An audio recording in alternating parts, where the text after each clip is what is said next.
এই গল্পটি আমরা নিয়েছি প্রতিলিপি থেকে।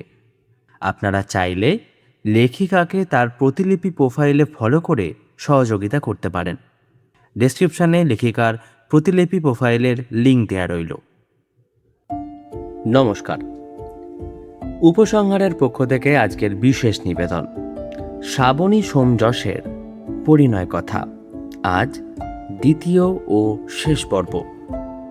এর আগের পর্বে আপনি শুনেছেন তৃষার 25তম বিবাহবার্ষিকীতে তার বাড়িতে তার মা অদিতি এসেছেন, আর শুনেছেন তৃষার পুরনো জীবনের অনেক কথা।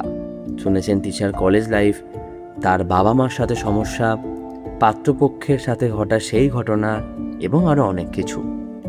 আজকের এই পর্বে সেই সমস্ত ঘটনার কনক্লুশন আপনি শুনতে পাবেন। আজ এই গল্পের পাঠে গল্পের সূত্রধার আমি সায়ন। প্রধান চরিত্রে তৃষা, রুষা, অদিতি, পুলক, মলয় এবং কেবলুরাম। শুনতে থাকুন পরিণয় কথা, দ্বিতীয় ও শেষ পর্ব।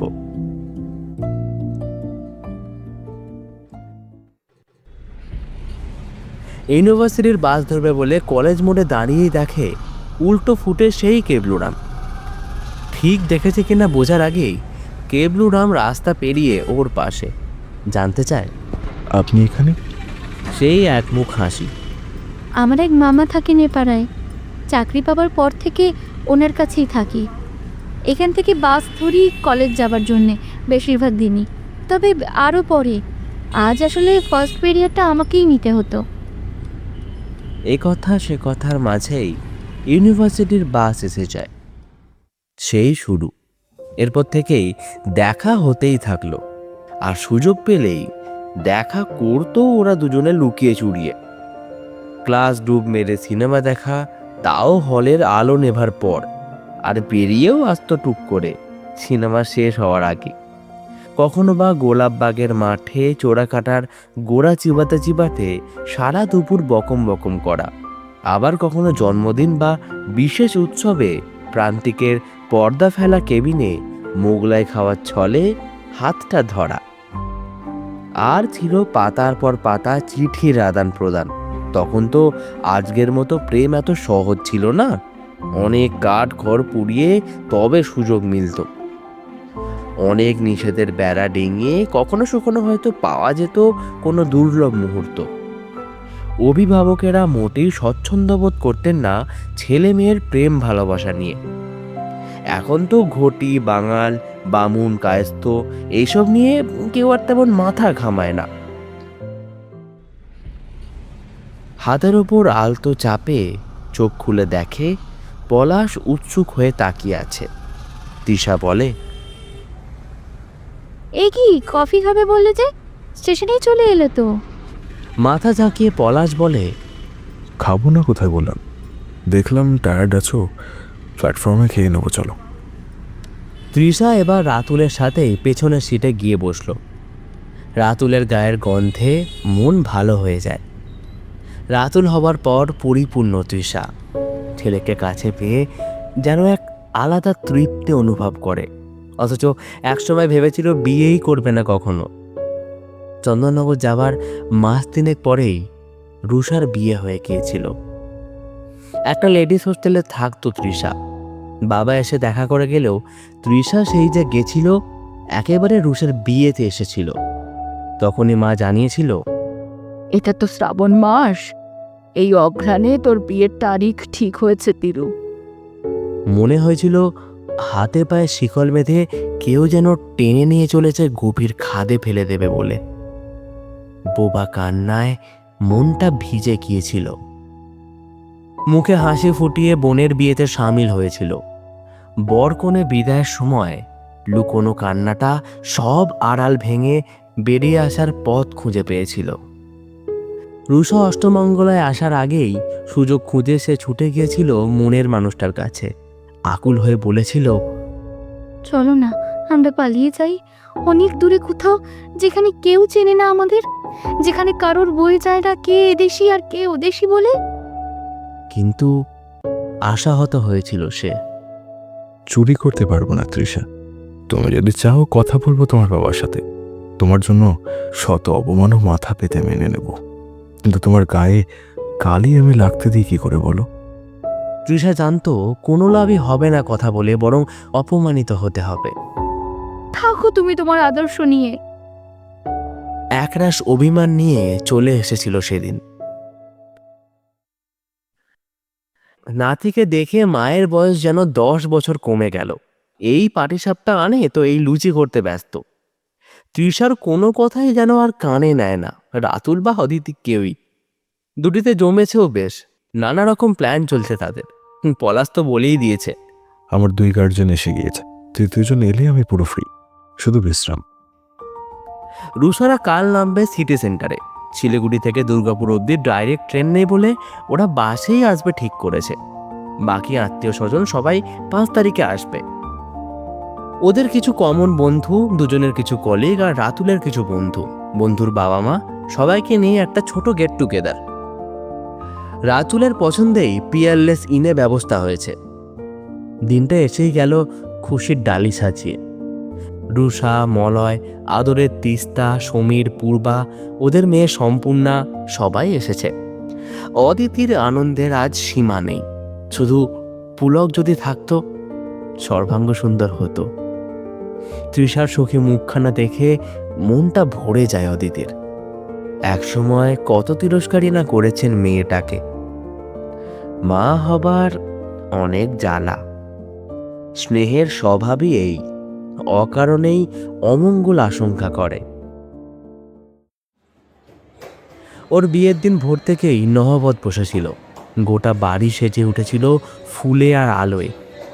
বাড়ি ভর্তি লোকজন। নতুন জামাই হলে কি হবে, সব দায়িত্ব জোর করে নিজের কাঁধে তুলে নিয়েছিল মলয়।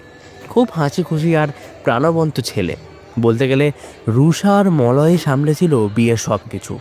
বিয়ের বাজার, তত্ত্ব, প্রণামী, ছেলের আংটি, বোতাম, সব কিছু। বারবার বলেছিল, আহা, আমি আর রুষা আছি তো। সত্যি মলয়ের জন্যই তৃষার বিয়েটা হয়েছিল শেষ অবধি। দেখতে দেখতে 25টা বছর কেটেও গেল। তৃষাকে দেখতে পেয়ে নিজের কাছে ডাকলেন অদিতি। নিজের গলার হারটা খুলে পরিয়ে দিলেন ওর গলায়। সকালে উঠেই রাতুল সিটি সেন্টার চলে গেছে রুষাদের আনতে। ওর ছোটু আর ছুটকি আসছে বলে কথা, সাথে ওদের মেয়ে তিস্তাও। রাতুল মাসিকে ছুটকি আর মেশোকে ছোটু ডাকে। তৃষা সবার জন্য জলখাবার রেডি করেই রেখেছে। একটু রেস্ট নেবে এসে ওরা। রুষার কি রেস্টের সময় আছে? এসে দেখেই তৃষা কি শাড়ি পরবে, জাম্বো কি পরবে, সেই নিয়েই ও ব্যস্ত। নিজেকেও তো সাজতে হবে সুন্দর করে। একমাত্র 2 ভাইয়ের বিবাহ বার্ষিকী বলে কথা। 2 জামাইকে দুপাশে নিয়ে অদিতি জোর আলোচনায় রয়েছেন। রুষাও মাথা নেড়ে নেড়ে কত সাজেশন দিচ্ছে। এত খুশি হবে সবাই, তৃষাও কি ভেবেছিল কখনো? রুষার অষ্টমঙ্গলার পরের দিন তৃষার চন্দননগর ফেরার কথা ছিল। মলয় বলেছিল যে তার একটা সেমিনার আছে কলকাতায়, যাওয়ার সময় ওকে হোস্টেলে নামিয়ে দিয়ে যাবে। হাসি খুশি প্রাণবন্ত মলয়ের সাথে বেশ বন্ধুত্বই হয়ে গেছিল ওর। যাবার পথে মলয় জানতে চেয়েছিল আসল ব্যাপারটা কি। দিদিভাই, তোমার সমস্যাটা তুমি খুলে বলো তো। কথা দিচ্ছি, হাল খুঁজে বের করবই। ঝরঝর করে কেঁদে ফেলেছিল তৃষা। সব বলেছিল মন খুলে। ভরসা দিয়েছিল মলয়। তুমি নিশ্চিন্ত থাকো, সমাধান একটা বেরোবেই। খুব কিছু ভরসা পায়নি সেদিন তৃষা। দিনগুড়ি পরে সুপারের রুমে ফোন এসেছিল মলয়ের। বলেছিল সামনের রবিবার তৃষাকে কলকাতায় নিয়ে যাবে, দরকার আছে। রবিবার ওকে নিয়ে মলয় যখন ভিক্টোরিয়ার সামনে নামালো, বেশ অবাকই হয়েছিল। একটু দূরেই দাঁড়িয়ে তার হবু বর, সাথে মেয়েটি বাকে। তৃষা মলয়কে বলেছিল, কি হচ্ছে কি মলয়, তুমি কি করতে চাইছো? আমি কিন্তু কিছু বলবো না ওনাকে। বাড়িতে জানতে পারলে সর্বনাশ হয়ে যাবে। মলয় বলেছিল, সর্বনাশের শেষ হবে, চলো। এবারে কিন্তু তৃষা প্রতি নমস্কার জানিয়েছিল ভদ্রলোককে। উনি আলাপ করে দিয়েছিলেন মেয়েটির সাথে। ও পূর্বা, মানে আমি সব শুনেছি মলয়বাবুর কাছে। একটা সন্দেহ তো মনে ছিলই, ইংলিশে এমএ পড়া মেয়ের আচরণ তো এরম হবার কথা নয়। আসলে কি জানেন, আমার সমস্যাটা আপনার থেকেও কঠিন। পূর্বা যখন ছোট, সে সময় পূর্বার বাবা ওকে আর ওর মাকে ছেড়ে চলে যায় অন্য নারীর টানে। এহেন দুশ্চরিত্র বাবার মেয়ের তো আর আমাদের বাড়ির বউ হওয়ার যোগ্যতা নেই, এরকমই ধারণা আমার বাড়ির সকলের। একমাত্র ছেলেরও ভবিষ্যতে বউ পালানোর সমূহ সম্ভাবনা দেখতে পেয়েছেন আমার মা বাবা পূর্বার মধ্যে। ভাবুন। বাকিটাও শুনে হতভম্ব তৃষা। বুঝলেন, তাই বাধ্য হয়ে রাজি হয়েছিলাম বিয়েতে।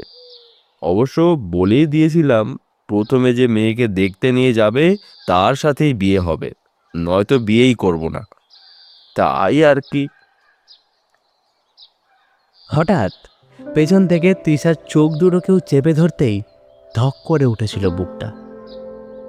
মলয় ওকেও ডেকেছে, পাশে এসে বলেছিল, তুমি যখন ওদের গল্প শুনছো তখনই এসছি আমি, তুমি খেয়াল করোনি। মনে মনে ভেবেছিল তৃষা, সাথে কি তোমায় কেবলুর আমরা কি? তুমি সেই কেবলুই রয়ে গেলে, একটু আগে আগেই তো আসতে পারতে।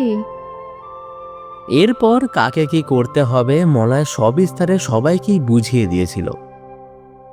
রাতুল আর তিস্তা দুপদাপ করে এসে জানালো পার্টির আয়োজন সম্পূর্ণ। দুই ভাই বোনের ঝগড়া চলছে, তৃষারা আগে কেক কাটবে নাকি আগে মালা বদল করবে সেই নিয়ে। একে অপরকে গাধা বলতেও ছাড়ে না নিজেদের বক্তব্য প্রতিষ্ঠা করার জন্য। আগে মালা বদল হবে। না, কেক কাটা আগে হবে। না, মালা বদল আগে। ওরে গাধা, কেক কাটা আগে হবে। আরে মাঠামোটা বলছি তো মালা বদল আগে। অদিতি সামাল দেন, সব করবে, তোমরা শান্ত হও তো। মলয় মজার ভঙ্গিতে বলে, বুঝলে সোনা, তোমার মা বাবার এই কেক মালা বদল কিছুই আজ হতো না যদি তোমার এই ছোটু না থাকতো। রুষা তেড়ে আসে। আর আমি বুঝি কিছু করিনি? আমাকে ছাড়া পারতে তুমি তোমার আদরের দিদি ভাইয়ের বিয়ে দিতে? আসল কাজ তো আমিই করেছি। অদিতি হেসে ওঠেন। সত্যি রুষা, ওস্তাদের মার শেষ রাতে। তবে মলয়, তুমি যা কাণ্ড ঘটিয়েছিলে এখনো যেন গল্প মনে হয়। মলয় সবই ব্যবস্থা করেছিল। পূর্বাকে আগেই তৃষাদের বাড়ি রেখে গিয়েছিল দূর সম্পর্কের বোন সাজিয়ে, যে কিনা ওদের বিয়ের সময় আসতে পারেনি, তাই এখন একটু হইচই করতে চায়। পলাশকেও সাজিয়ে গুছিয়ে হোটেলে লুকিয়ে রেখে এসেছিল। পূর্বার মাকেও পলাশের দায়িত্বে হোটেলে রেখেছিল। কলকাতা এক আত্মীয়ের বাড়ি থেকে সমীরের বিয়ে করতে আসার কথাই ছিল। ভিলাই থেকে আসা তো সম্ভব নয়, তাই কোনো ত্রুটিই সে হতে দেয়নি। গায়ে হলুদের বাটি বদলে দিয়েছিল, আর এখান থেকেই রুষার সাহায্য লেগেছিল মলয়ের। সত্যি, রুষাকে যে কিভাবে তুমি রাজি করিয়েছিলে মলয়, তুমি জাদু জানো। বলে তৃষা। চুপি চুপি পূর্বার কপালে হলুদ ঠেকানো হয়েছিল। তৃষা কিন্তু তখনও জানতো না যে রুষাও তাদের দলে। শঙ্খ উলুর শব্দে তৃষা বোঝে বর এসে গেছে। কোণের সাজে সেজে বসে টেনশানে ও তখন হাতের 10টা আঙুলের নখই খেয়ে ফেলেছে। তখন রুষা চুপি চুপি কানের কাছে মুখ এনে বলেছিল, ওঠ ওঠ, তুই এবার পূর্বার শাড়িটা পরে বাথরুমে লুকিয়ে থাক। পূর্বাকে তোর শাড়িটা পরিয়ে পান পাতায় মুখ ঢেকে পিড়িতে বসিয়ে দেব, তাহলেই কেল্লা পথে। চমকে গেলেও তৃষা আনন্দে জড়িয়ে ধরেছিল বোনকে। সঙ্গে সঙ্গে পাকা গিন্নির মতো মুখ করে রুষা বলেছিল, পরে সব হিসেব বুঝে নেব, এখন আগে তোমায় পার করি। দুই বোনেই হেসে ফেলেছিল। এদিকে সমীরকে দাঁড় করিয়ে তৃষার বদলে পূর্বাকে 7 পাকে ঘুরিয়ে দিয়েছে মলয়। মালা বদলের সময়ে পূর্বাকে দেখে সবার চেঁচামেচি শুরু হয়ে গেছে, ঠিক যেন দক্ষ যজ্ঞ লেগেছে। কোনো মানে হয়? কি সব কাণ্ড বিয়ের দিনে সব, এবার কি হবে ঠাকুর? কি সব কাণ্ড বিয়ের দিনে সব। তৃষা তো বাথরুমের ভেতর তখন ঠকঠক করে কাঁপছে। ইতিমধ্যেই মলয় কিছুক্ষণ আগে থেকেই পলাশকে আর পূর্বার মাকে বিয়ে বাড়িতেই একটা ঘরে বসিয়ে রেখেছে। পূর্বার মাকেও শিখিয়ে রেখেছিল বুকে হাত চেপে ব্যথার ভান করতে। সমীরের বাবা তো বিয়ে বন্ধই করে দেন এমন অবস্থা। মলয় বোঝায়, দেখুন মেসমশাই, দেখুন মেয়ের মাকে একবার দেখুন। ওনার কিন্তু হার্টের সমস্যা। ভালো মন্দ কিছু একটা ঘটে গেলে আপনিই কিন্তু বিপদে পড়ে যাবেন, সবার কাছে অপরাধী হয়ে যাবেন। নিজেকেও কি ক্ষমা করতে পারবেন? আপনার ছেলেও তো আপনাকে ভুল বুঝবে। ওদের জীবন বাঁচতে দিন ওদের মতো করে। পূর্বা খুব ভালো মেয়ে, দেখবেন আপনি। তিস্তা কলকল করে ওঠে। এ মা, তুমি মিথ্যে বলেছিলে? রাতুল তিস্তাকে থামিয়ে দেয়। শোন, ওইটুকু মিথ্যে সবার ভালোর জন্য বলতেই হয়। এমনি এমনি কি আমি ছোটু আর ছুটকির ফ্যান? ওসব তুই বুঝবি না। রাতুলকে জিভ ভেঙে তিস্তা তৃষার গলা জড়িয়ে ধরে বলে, মনি, তুমি বলো তো দিদানের তখন কি হাল? তৃষার আগে অদিতেই বলতে শুরু করেন, কনের আসন খালি। কোথায় গেল তিরু? তোর দাদু আর আমি তো দিশেহারা একেবারে। আমি তো পাগলের মতো তখন কাঁদছি, মুখে চুনকালি মাখিয়ে গেল মেয়েটা। আসল খেলাটা তখন দেখালো আমার রু আর মলয়। হাসতে হাসতে নিজের পিঠ চাপড়ে মলয় বলে, মোক্ষম দাবাইটা রুষাই দিয়েছিল, যদিও সেটা আমার কাছেই ধার করে। রুষা এসে গুম গুম করে দুটো কিল বসায় মলয়ের পিঠে। রাতুল বলে, আমি জানি, ছুটকিই তো দিদানকে বুঝিয়েছিল। রুষা গম্ভীর হয়ে বলেছিল, দেখো মা, সমীরের তো বিয়ে হয়ে গেল। দিদির সাথে হলে দিদি সুখী হতো না, সেটা তোমরা বুঝতে পারছো না। কিন্তু এখন কি করবে? দিদি কি লগ্নভস্ত্র হবে? ডুব করে উঠেছিলেন অদিতি। মলয় হাল ধরেছিল তখন। দেখুন, পলাশ খুবই ভালো ছেলে। সেই আটকেছে আপনার মেয়েকে কিছু অন্যায় করতে, বুঝিয়েছে আপনাদের কথা ভাবতে। পলাশের সাথে বিয়ে না দিলেও ক্ষতি নেই, তবে তৃষাকে বাঁচতে দিন ওর মতো করে। মলয়ের হাত দুটো ধরে পুলক বলেছিলেন, এ তুমি কি বলছো? মেয়েটা একা রয়ে যাবে সারা জীবন? আমরা কি বাঁচবো চিরকাল? সে কি আর এত কাণ্ডের পরে রাজি হবে তৃষাকে বিয়ে করতে? মলয় নিয়ে এসেছিল পলাশকে ওদের সামনে। পুলক বুকে জড়িয়ে ধরেছিলেন পলাশকে।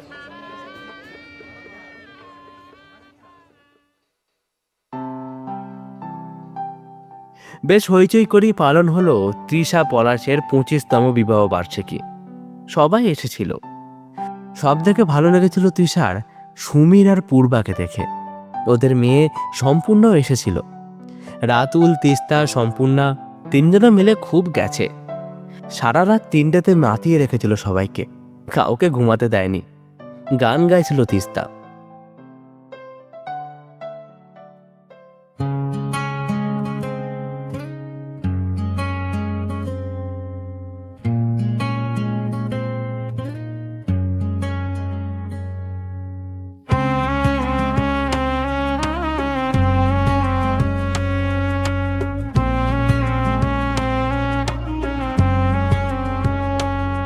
শহরে হঠাৎ আলো চলাচল, জোনাকি নাকি স্মৃতি দাগে কাঁপছিল মন, নিরালা রকম ডাকনাম নামলো পরাগে।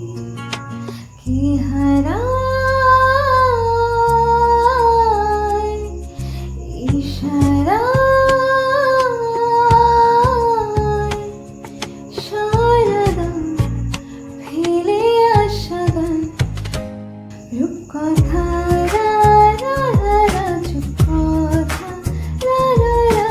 ফুল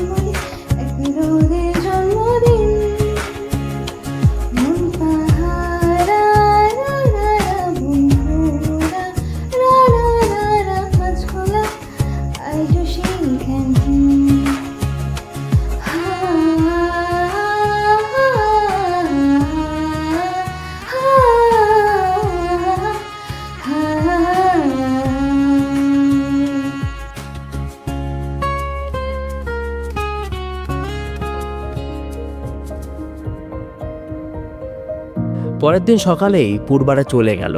রুষারাও রাত্রে বাস ধরবে। লাঞ্চ সেরে সবাই মিলে বসে গিফট খুলে দেখা হচ্ছিল। রাতুল আর তিস্তা দিদানের কোলে মাথা রেখে আদর খাচ্ছে। হঠাৎই মলয় বলে ওঠে, আচ্ছা রাতুলবাবু, সম্পূর্ণাকে আপনার কেমন লাগলো? আমরা কি তবে এইবার এই বিষয়ে কিছু ভাববো?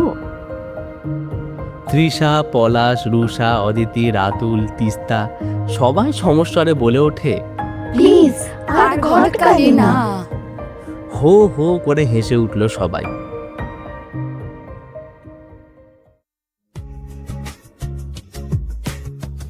শুনছিলেন পরিণয় কথা, দ্বিতীয় ও শেষ পর্ব।